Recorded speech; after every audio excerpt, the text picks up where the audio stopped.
Warthunder official channel. SU-33 unfulfilled plans.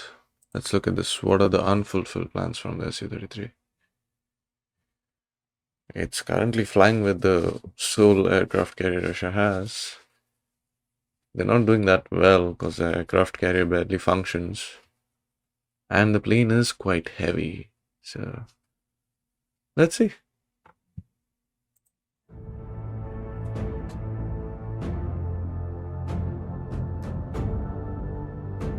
The Soviet Union has always had inferior carrier-based aircraft compared to the West.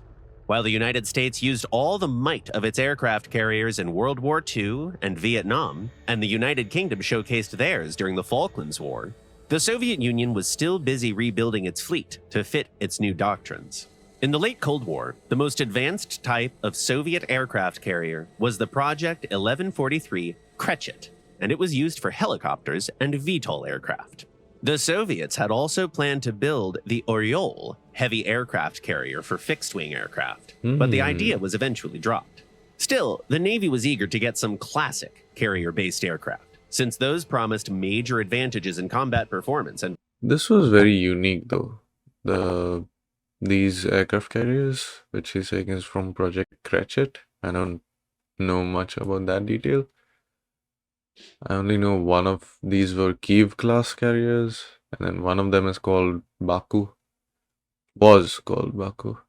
This was Russians have always had a very fascinating and interesting approach to building military stuff.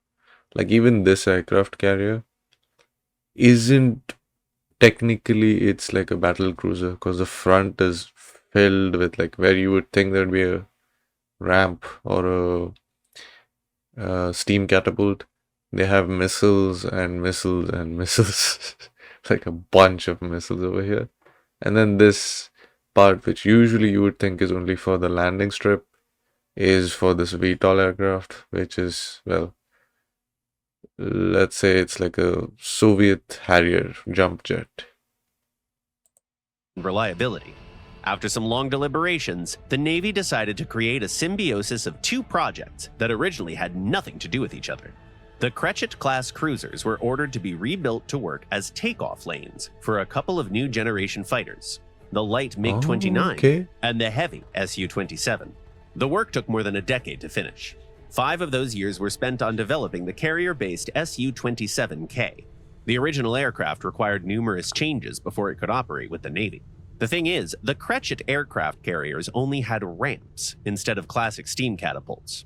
One of the reasons for this was the desire of the Soviets to make the cruiser more compact and adapt it to more climates. That's why the engineers had to face new requirements for the aircraft's thrust-to-weight ratio and stability, and the engine had to be reworked for the short takeoff capability. Another new feature that had to be added was foldable wings, a requirement introduced by tight decks and internal hangars of the carriers. On top of that, the engineers increased the wing area, added canards, installed special equipment for ramp takeoffs and arrestor gear for landings, and added an in-flight refueling probe. All these refinements made the total weight of the machine expectedly higher. The work on fixed-wing aircraft... Yeah, it does look very heavy, and like that's the ironic part about aircraft carrier operating planes, where you would think they would just straight up be stripped of a lot of parts to make them lighter, but they need to be exactly the opposite, much more heavier, because they need a much stronger landing gear. They need a much stronger skeletal structure to like handle the pressure from that landing gear when the aircraft more or less slams into the ship when it's trying to land. It's called a controlled crash, I believe, unofficially. So that just goes the exact opposite. The aircraft has to be heavier. Then you have to have stronger engines for takeoff, landing. And then all of that, after all of that, if you don't have steam catapults, you then can't use the plane in its maximum capacity. It can't take off with like all missiles attached to the plane. It can't take off with all bombs or whatever. All of its weaponry, all of its fuel can't be put on the plane for takeoff. It has to be lighter than its maximum capacity. so that it can take off, since there is so many parts in the plane which you can't remove that increase its weight. You have to reduce fuel, you have to reduce weapon load, which makes the overall operation inefficient. It's an unfortunate, what do you call it, sacrifice. You choose what you have to give up. Aircraft carriers was finished in the very last years of the Cold War. The SU-27K received the new name of the SU-33 and was getting ready to become the new major step ahead for the Soviet Navy. Compared to the standard Yak-38, it looked superior in pretty much everything. Its main competitor was the lightweight MiG-29K, a plane that couldn't boast any noticeable advantage in terms of operating costs and performance. The Navy finally got its hands on a multi-role carrier-based fighter that could face the challenges of modern conflicts and showed a balanced performance with no exorbitant price tag. The future looked pretty bright, but the Soviet Union soon collapsed. Yep. The concept of aircraft carrier strike groups was put aside, if not forgotten, and the few produced Su-33 fighters had to linger aboard the Admiral Kuznetsov aircraft carrier.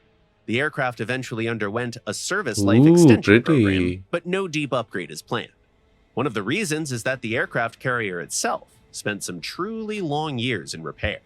With the introduction Trust me, if instead of this, the Yak 141, which is like sitting there in the corner, if that thing on the left side corner was manufactured and put into service, whoo, that would be sick. It would be cool to look at. It would have been the only supersonic VTOL aircraft. It would be really cool. And spoiler for those who are not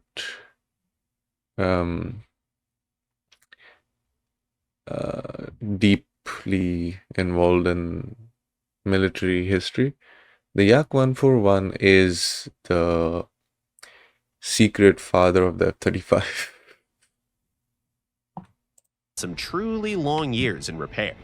With the introduction of the Su-33 and the Yak 141, the Soviet carrier-based aviation seemed to have finally breached the barrier between hopes and reality. But the Soviet Union failed to make the last step. Where the Su-33 is doing much better, though, is in Warthunder. Its main difference with the ground-based version is 2 extra hardpoints that you can use to increase the number of R-27ER missiles. As for the rest, it's the same heavy, reliable fighter that can defeat pretty much any opponent it can face. Let's go. It's a beautiful aircraft. It's just very heavy and got more or less its wings clipped when the Soviet Union collapsed. Good video.